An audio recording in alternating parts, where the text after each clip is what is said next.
things happen. When you run out of solution, you run out of your life. So life is, it's a continuous struggle. In my business, I have challenges every day. Every day there's some disaster or the other.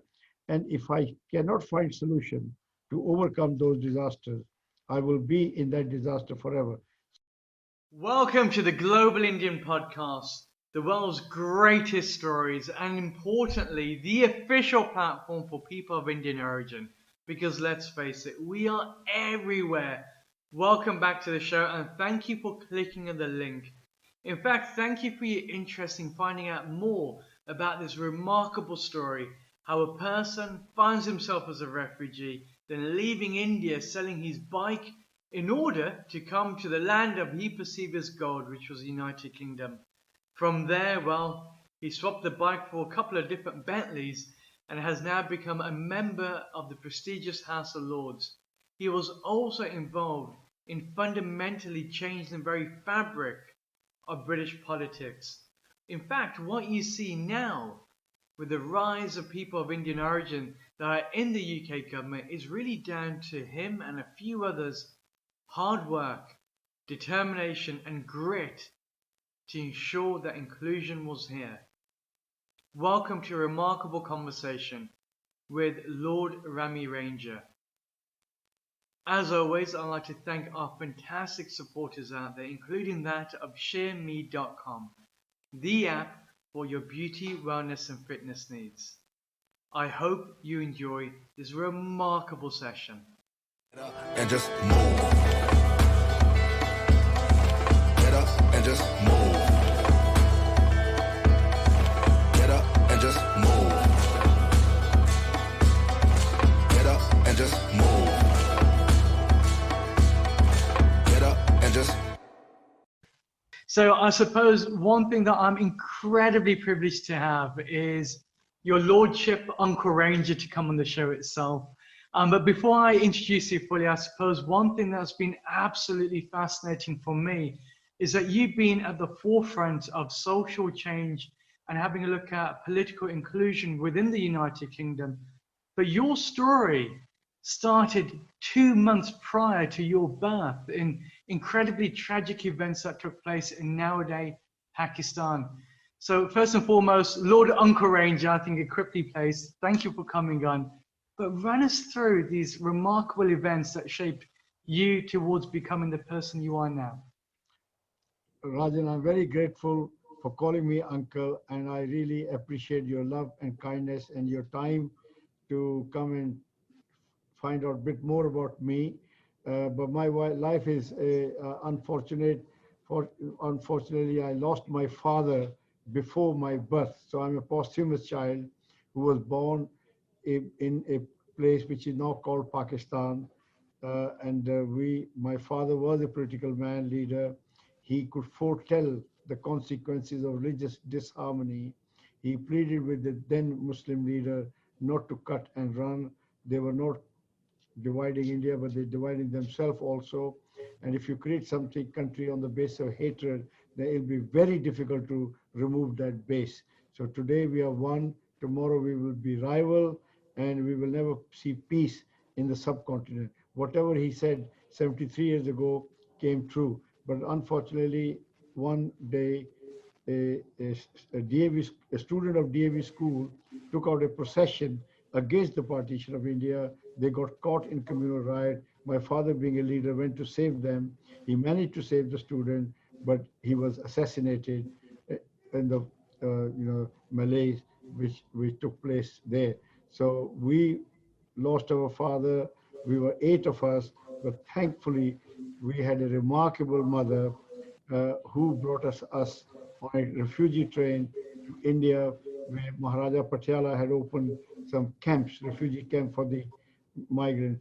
So we came, but she was very intelligent. She collected all my father's newspaper cutting, papers, certificates. So she presented to the local leader, this is what I was, this is what I've become, you please help me. And they were really moved and shaken.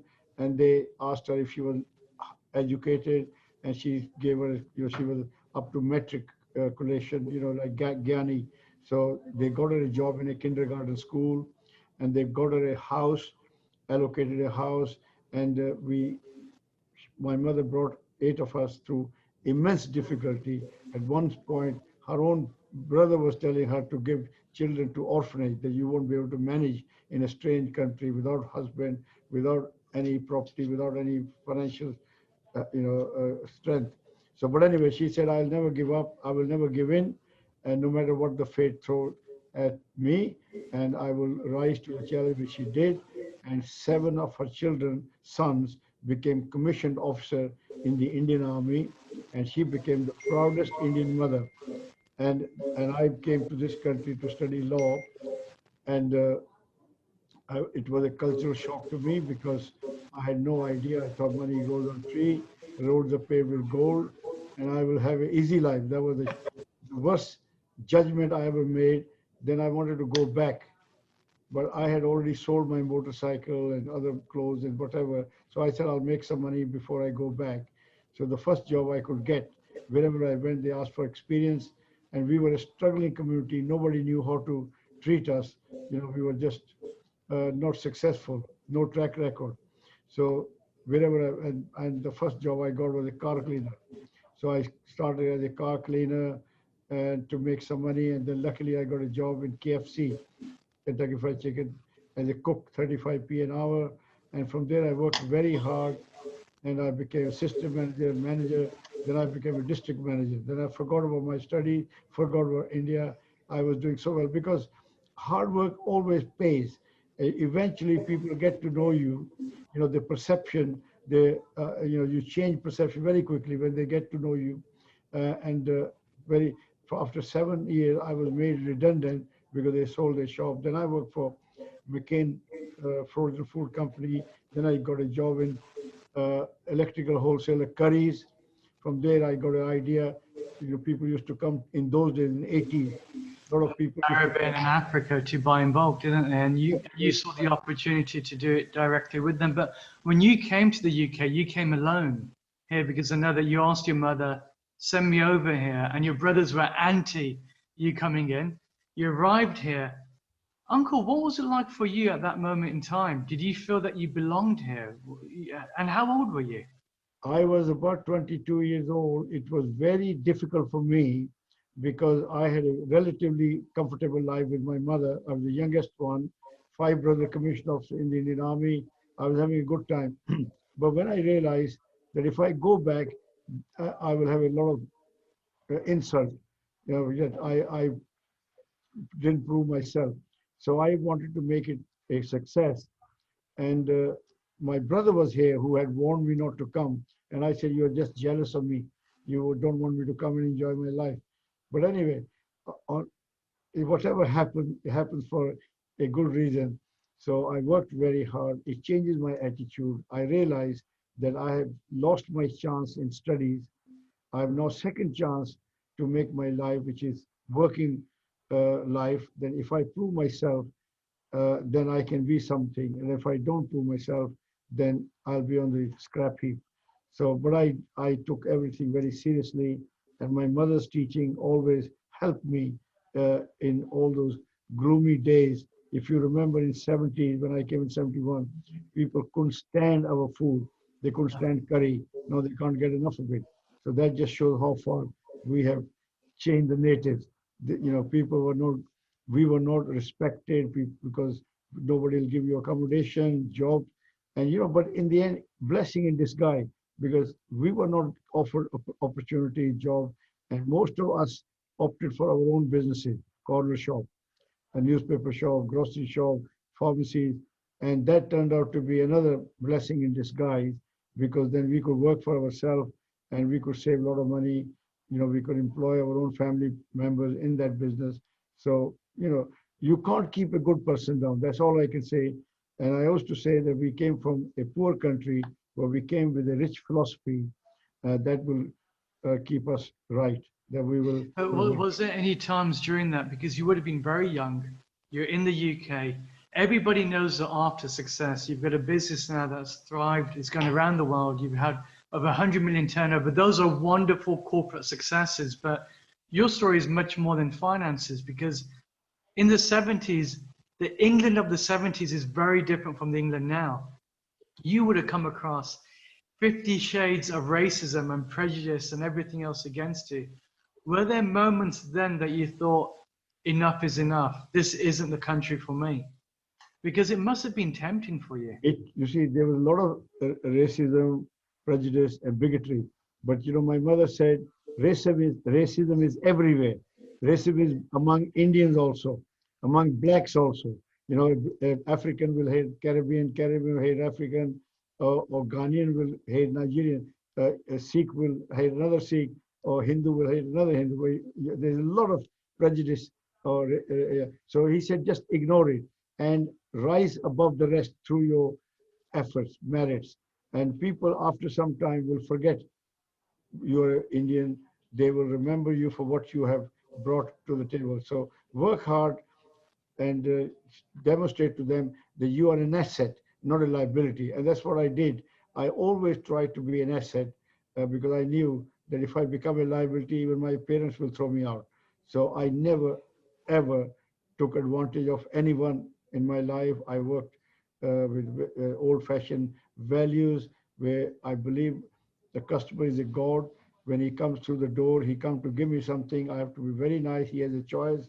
And if he doesn't succeed, I don't succeed. So I work very hard. I don't take advantage of them. If they ever lose some money, I will make their losses good.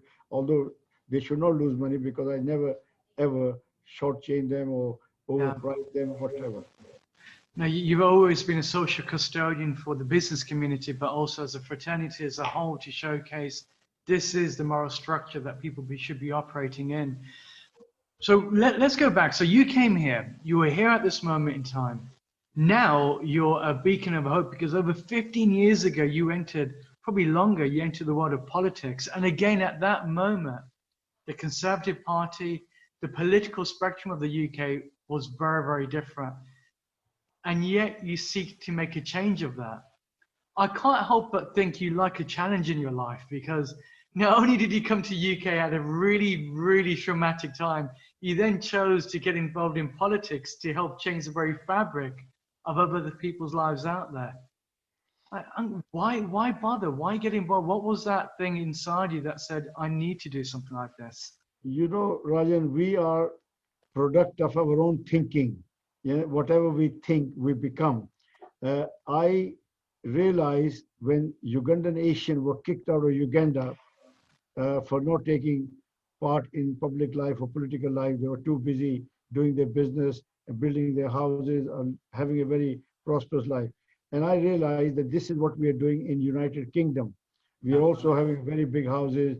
Our children are going to private school, big Mercedes cars, big weddings, businesses, but we are not politically or publicly spirited.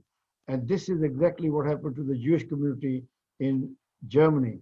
And I realized that something has to be done because my children, my grandchildren will be here, and I don't want a racist attack on my children or my house is on fire and the fire brigade doesn't turn up, or my son or my grandson is injured, no ambulance turns up.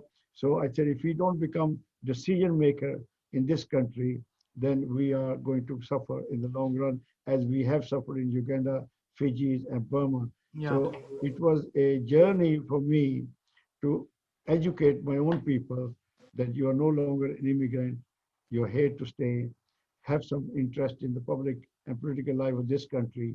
Yeah, it has given you an opportunity which you never would have had elsewhere.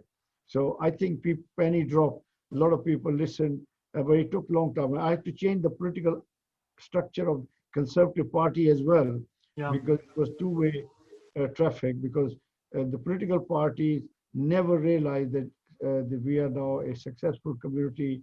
We could give them donation, we could give them vote, and I try to tell them that we want our own role models.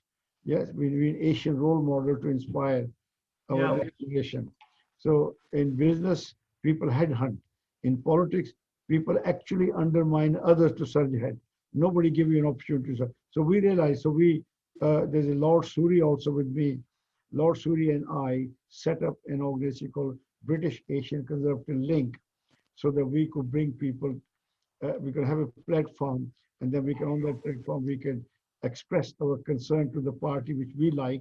We share the values, free enterprise, work hard, reward, incentive, you get, so we like that, but we didn't like their attitude because they thought we were not going to support them. And in the end, we gave them some logic that when a bad employer doesn't look after his staff, he goes and work for the competition.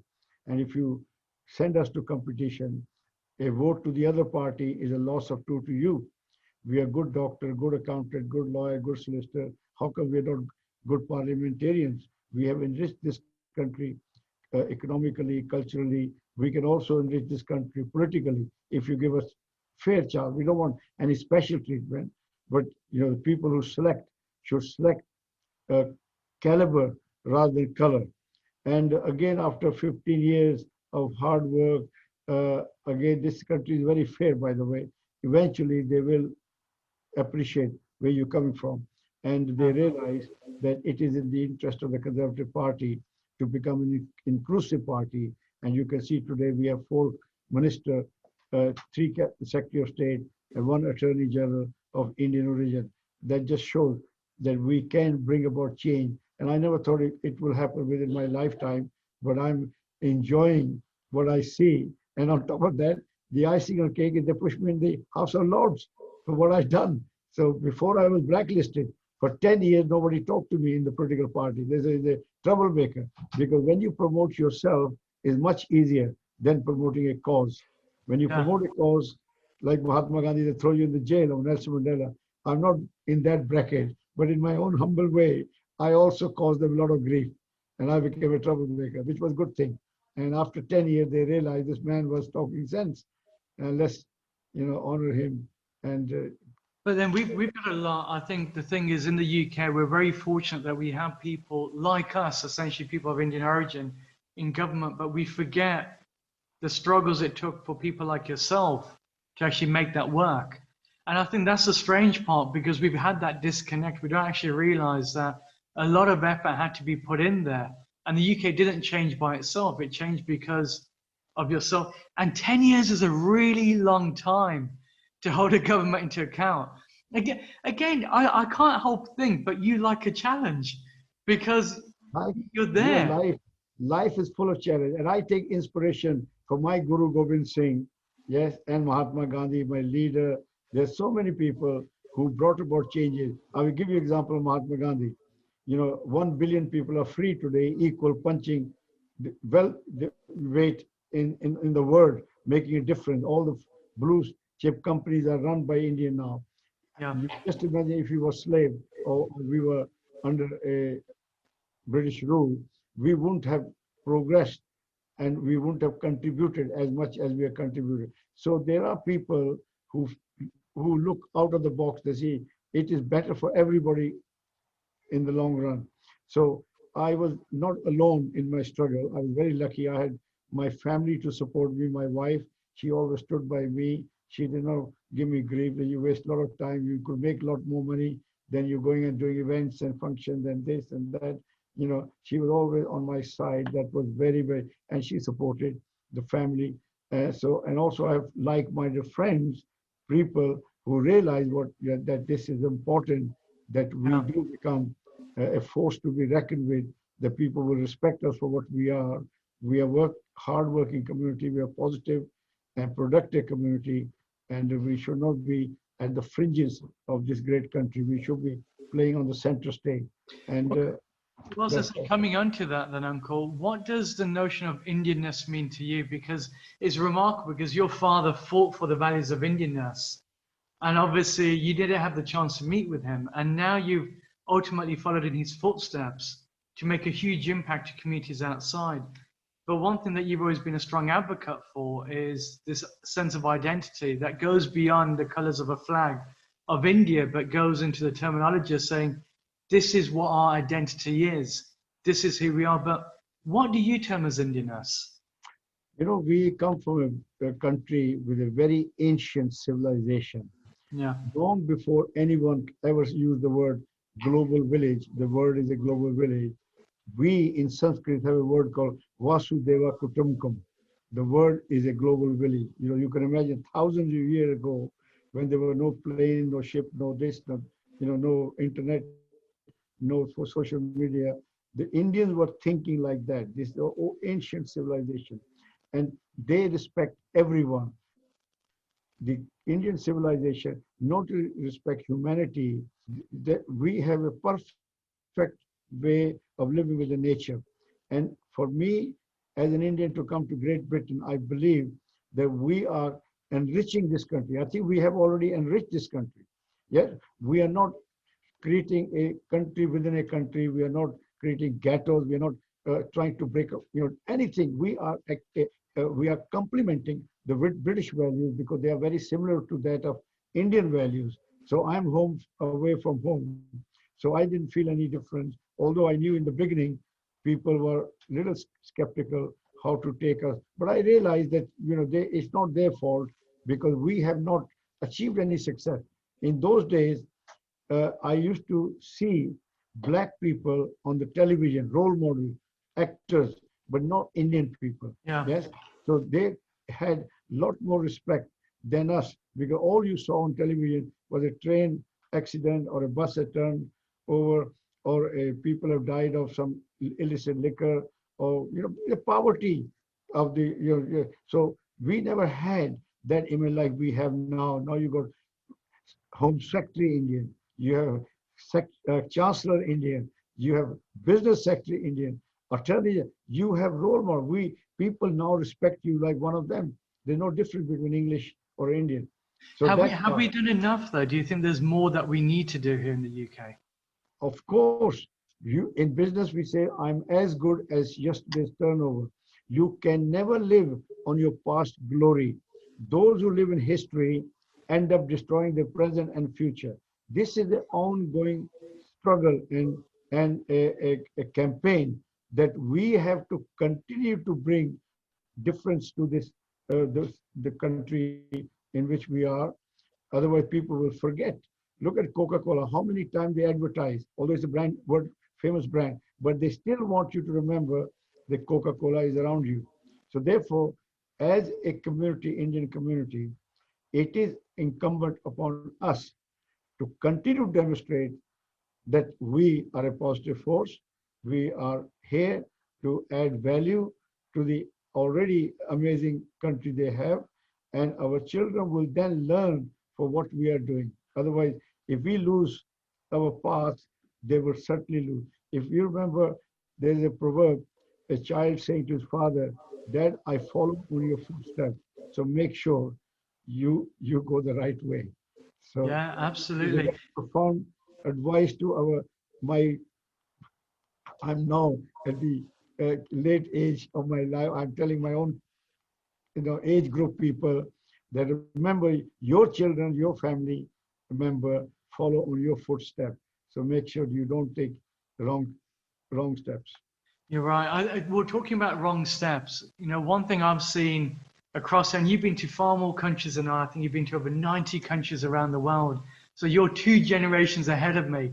And one thing I've seen here is that as an Indian community, at one stage growing up, we were Indians. Now all of a sudden you're Punjabi, you're Gujarati, you're this, and now all of a sudden it's changed even more. So we're becoming divided more than ever.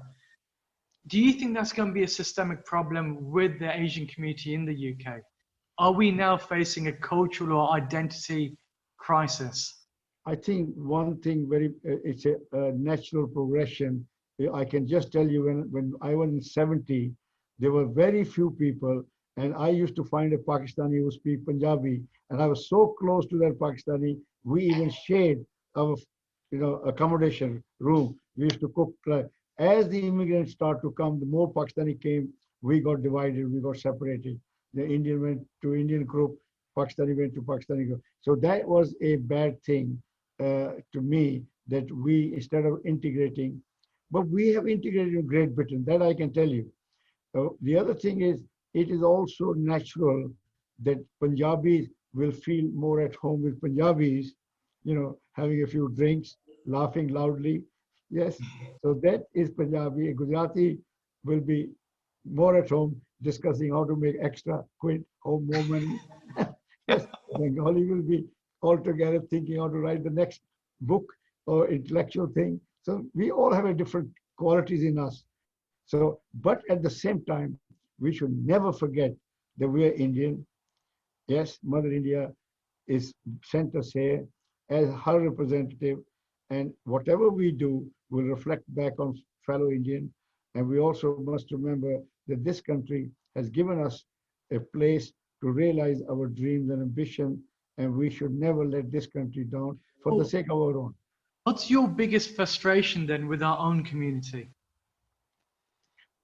Again, I still think they are not understanding the politics of this country uh, as they should do, because they should realize that you have to, if you don't have time, which I can understand a lot of people, but you still have to become members of the political party. I don't say care which party you become members.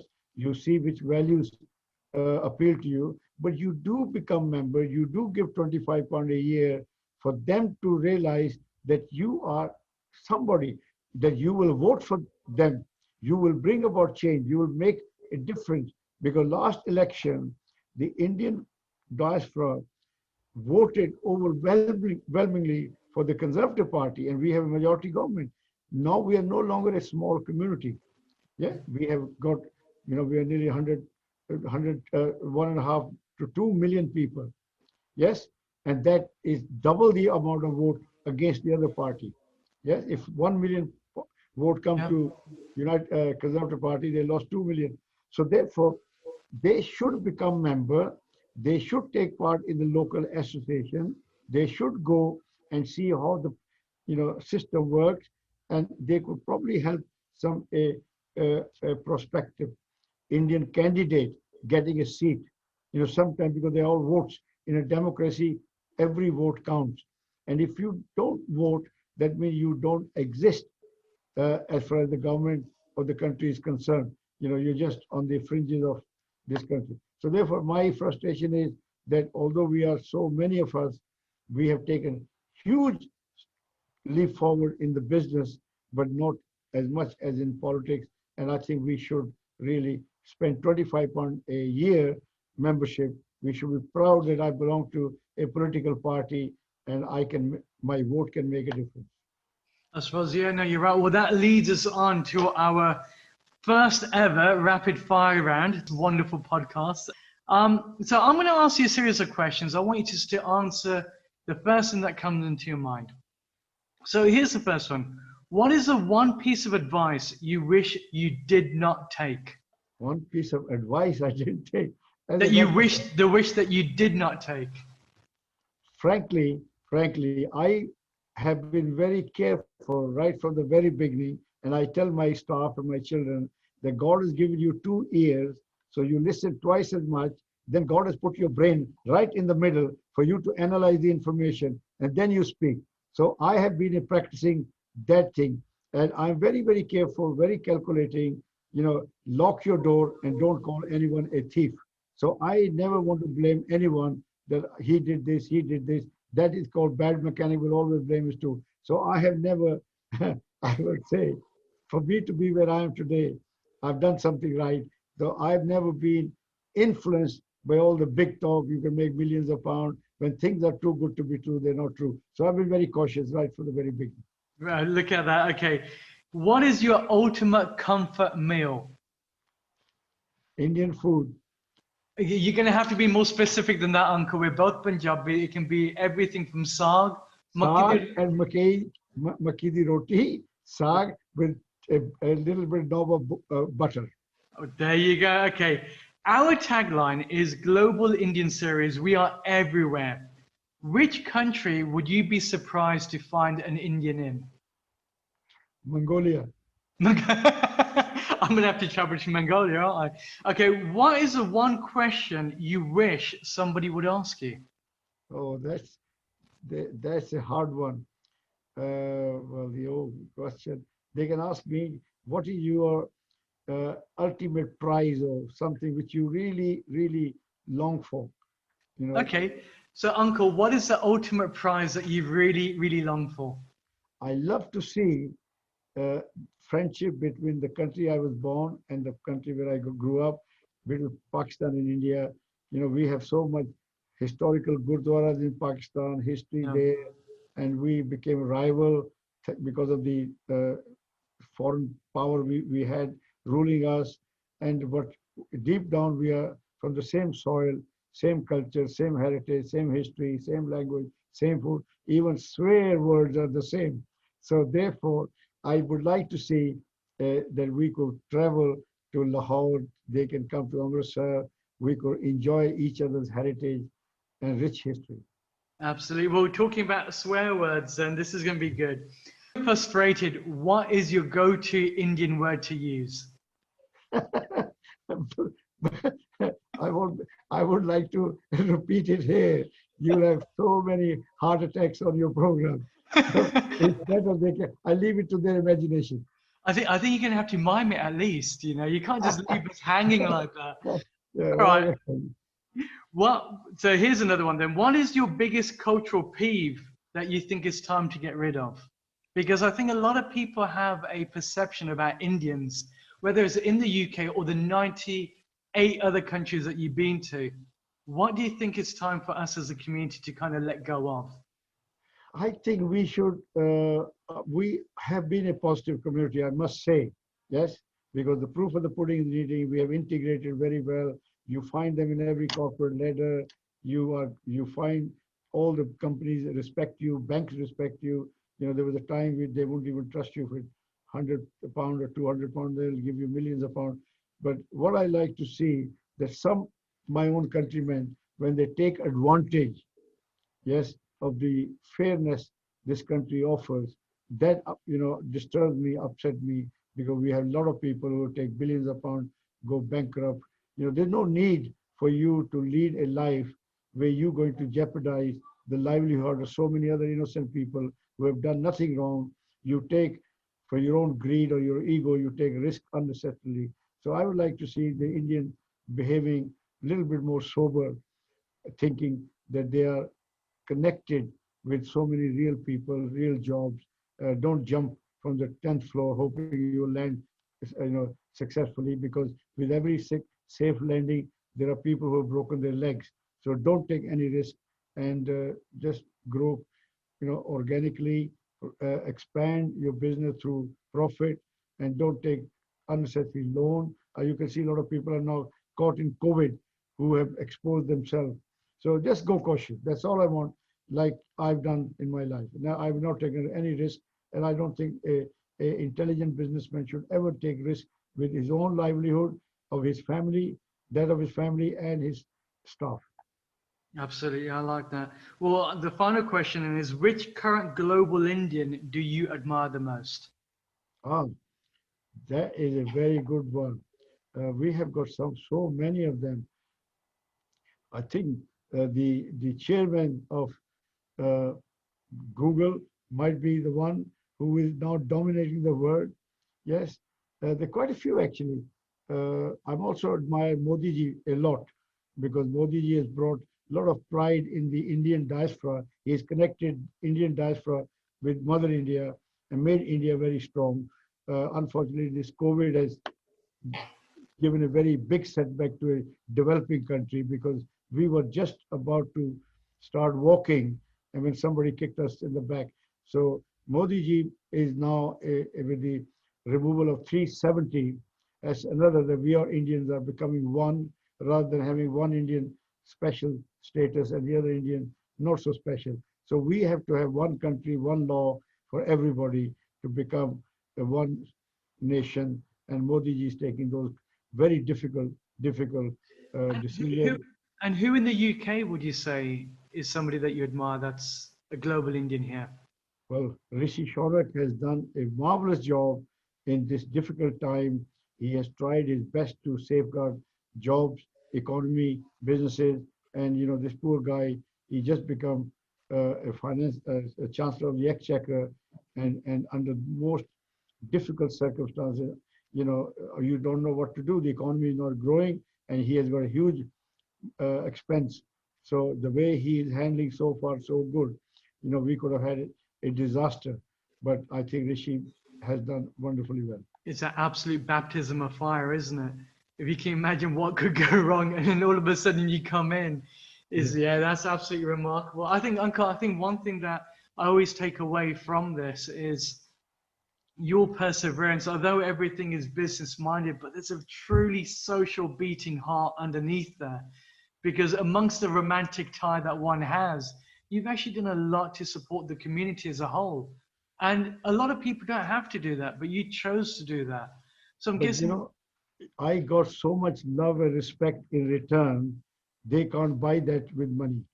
Money we can always earn extra, but to get respect and love from the community, before I became in the House of Lord, I enjoyed exactly the same respect when I walked into any hall, any place, because they gave me respect because this guy, everybody can do something for themselves. It's not natural, normal, but someone to do something more beyond his personal gains is respected.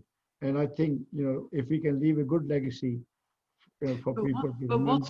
what's your biggest fear? Because everything about you is very positive, which is great, but there must be some type of fear lurking in there. Something that you think, this is what I don't want to happen here. Obviously, we know that Idi Amin can no longer happen, at least in the UK. Not saying that it can't happen in other countries. We're seeing the rise of some ugliness out there. But what's your biggest fear? Very good question. Frankly, I have no fear. Yes, because if I fear, then it will ground me down. I will not be able to go further. We have to conquer fear. Fear, because God has given us a lot of intelligence, a lot of reasoning power, and we can take advice from right, left, and center. Things happen. When you run out of solution, you run out of your life. So life is, it's a continuous struggle. In my business, I have challenges every day. Every day there's some disaster or the other. And if I cannot find solution to overcome those disasters, I will be in that disaster forever. So therefore, all I can say is, uh, God has given us a very versatile mind. We can think, we can reason, we can find solution, and we should talk to ourselves now and then, and we will discover what a wonderful person we are. What a fantastic, awe-inspiring conversation. I suppose one thing is, and you would have noticed that even with the texture of his voice, he is an internal optimist. I think least we forget that he came from remarkable, humble beginnings, losing your father in such tragic events, and your father's life is lost because he's fighting for what he believes is right. And then finding yourself in this new land, building yourself up from scratch. And one thing that he wanted to make clear with this podcast is that he wants to empower you to know that it is possible. Regardless of your situation, regardless of your circumstances, never give up and always find solutions, because the moment you stop looking for solutions is a moment then that whatever you're going through becomes a permanent fixture of misery. I think that's a remarkable thing about what Lord Ranger's gone through. He's gone through the entire repertoire of the human experience, and what he's managed to do is not only change his own life, but fundamentally help shift the narrative and the positioning of the United Kingdom. If you'd like to find out more about the Global Indian series, or indeed actually help and support, it couldn't be easier. Simply go to our website, theglobalindianseries.com. There you can find the entire repertoire of the conversations from every corner of this planet. And importantly, you can also have a look at the stories behind the scenes, some remarkable articles on there as well. If you want to share your story, also use our contact page. I'd love to hear from you. Until next week, I hope all remains well.